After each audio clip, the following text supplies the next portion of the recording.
दोस्तों, आज हम बहुत ही important topic transcription in prokaryote पढ़ने जा रहे हैं। इससे पहले वाला जो वीडियो अपलोड हुआ था उसमें ट्रांसक्रिप्शन यूनिट के बारे में बताया था। आज हम बहुत ही इजी वे में बताएंगे। अगर आप लोग पूरी वीडियो देखेंगे तो एकदम समझ में आ जाएगा। तो आज हम लोग ट्रांसक्रिप्शन इन प्रोकैरियोट में यानी प्रोकैरियोट में ट्रांसक्रिप्शन कैसे हो इसकी स्टडी करते हैं। सबसे पहले जैसा कि आप जानते हैं ट्रांसक्रिप्शन होता क्यों है। सेंट्रल डोग्मा आपको पता है कि डीएनए में मैसेज होता है, उसकी कॉपी होती है, उससे दूसरा डीएनए बनता है। इस प्रोसेस को हम रिप्लिकेशन कहते हैं। रिप्लिकेशन के बाद डीएनए के मैसेज को आरएनए में कन्वर्ट किया जाता है। फिर आरएनए से क्या बनती है, प्रोटीन बनती है।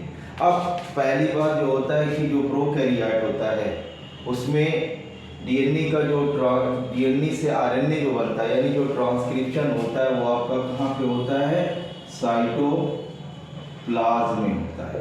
क्यों? क्योंकि उनमें न्यूक्लियस जो होता है वो एब्सेंट होता है। अब हम जानते हैं कि डीएनए से आरएनए बनाने के लिए जिस एंजाइम की ज़रूरत पड़ती है that is called DNA dependent RNA polymerase. ये आरएनए पॉलीमरेज जो एंजाइम होता है इसका जो फंक्शन होता है ये एक ही DNA dependent RNA polymerase enzyme जो होता है तीनों तरह के आरएनए को बनाता है, का ट्रांसक्रिप्शन करता है। पहला जो होगा उसको कहते हैं, पहला हो जाएगा आरएनए राइबोसोमल आरएनए, दूसरा होता है एमआरएनए और तीसरा होता है टीआरएनए। पहली चीज जो होती है इसमें केवल एक ही पॉलीमरेज एंजाइम जो होता है उसका इस्तेमाल होता है। दूसरा क्या होता है कि जो ट्रांसक्रिप्ट यूनिट आरएनए बनता है वो फुल्ली आपका क्या होता है, प्रोसेस आरएनए होता है। उसमें अलग से किसी एडिशनल प्रोसेस की ज़रूरत नहीं पड़ती है। अब ट्रांसक्रिप्शन जो होता है वो 3 स्टेप की प्रोसेस होती है। पहला जो स्टेप होता है this is called initiation. Initiation में आपने ट्रांसक्रिप्शन यूनिट में पढ़ा था कि डीएनए का 3 to 5 पोलरिटी वाला जो डीएनए स्ट्रैंड होता है वो टेम्पलेट की तरह काम करता है और टेम्पलेट में कोडिंग स्ट्रैंड के 5 टर्मिनल पर एक स्पेसिफिक बेस सीक्वेंस होता है जिसे हम क्या कहते हैं, प्रमोटर साइट। तो ये जो आरएनए पॉलीमरेज एंजाइम होता है ये प्रमोटर साइट पे आकर के जुड़ता है with the help of certain initiator factor. ये जो फैक्टर होते हैं इसको राइट प्लस प्रोवाइड करते हैं और इसको कलेक्टिव फॉर्म में हम क्या कहते हैं, this is called the sigma factor. अब एक चीज यहाँ पर जो पॉलीमराइजेशन करता है वो आरएनए पॉलीमरेज एंजाइम होता है और यहाँ पे जो आपका सब स्ट्रेट होगा वो राइबोन्यूक्लिक एसिड, या नहीं राइबो ना कह सकते हैं, हम कह सकते हैं राइबोन्यूक्लियोटाइड या राइबोन्यूक्लियोसाइड ट्राइफॉस्फेट। राइबोन्यूक्लियोटाइड या राइबोन्यूक्लियोसाइड ट्राइफॉस्फेट जो होता है वो एज ए सबस्ट्रेट का की तरह काम करता है। राइबोन्यूक्लियोसाइड ट्राइफॉस्फेट जो होता है ये सबस्ट्रेट की तरह काम करता है और इसी को लेकर के ये जो आरएनए पॉलीमरेज होता है जब प्रमोटर के साइट में जुड़ जाता है तो एप्रोप्रिएट डीएनए सीक्वेंस के रेफरेंस में आरएनए की सिंथेसिस करता है and when the process is begin of the transcription this is called initiation. Initiation हमेशा क्या होगा, जो टेम्पलेट स्टैंड होगा वो 3:5 प्राइम पोजीशन की वाला काम करेगा। अब दूसरे बात जब एक बार ये प्रोसेस शुरू हो जाती है then RNA polymerase can be start the polymerisation.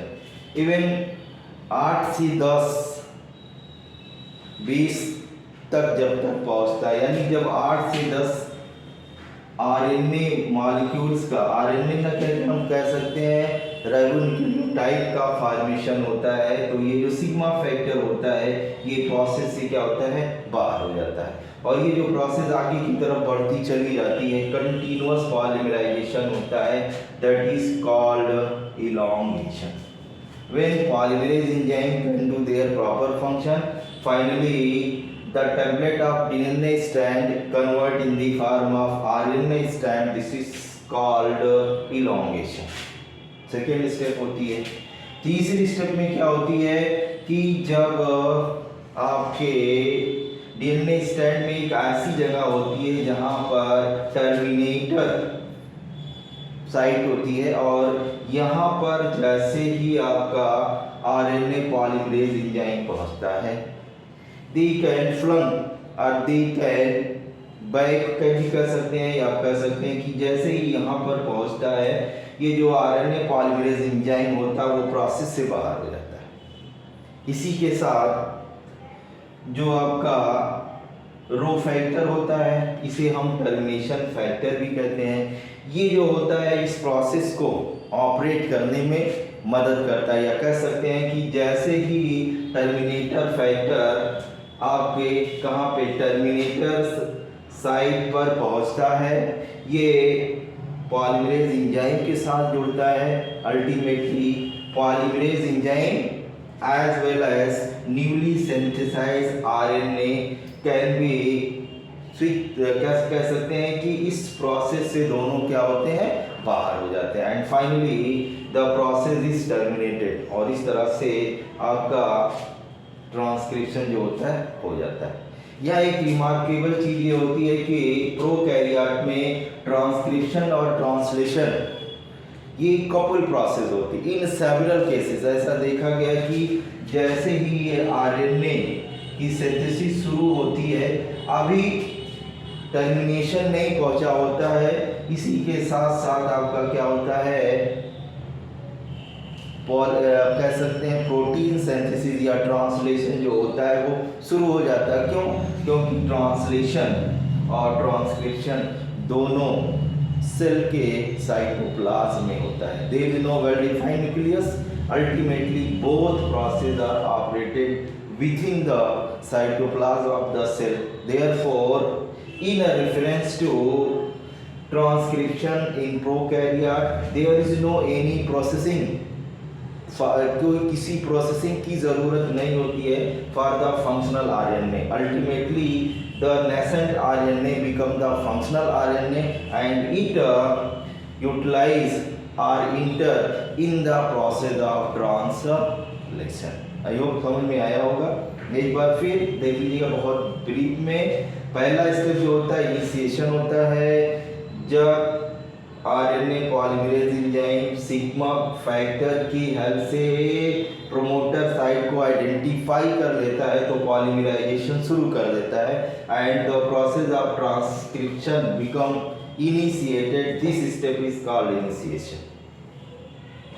Initiation के बाद लगभग 8 से 10 जब आरएनए के न्यूक्लियोटाइड बने होते हैं, तब उसके बाद ये जो सिग्मा फैक्टर होता है ये आरएनए पॉलीमरेज से बाहर निकल जाता है, और इस तरह से बेस सीक्वेंस के कॉम्प्लीमेंट्री आरएनए का फॉर्मेशन आगे की तरफ बढ़ता चला जाता है, और इस तरह से आरएनए की जो न्यूली सिंथेसाइज आरएनए मॉलिक्यूल होता है वो बढ़ता चला जाता है।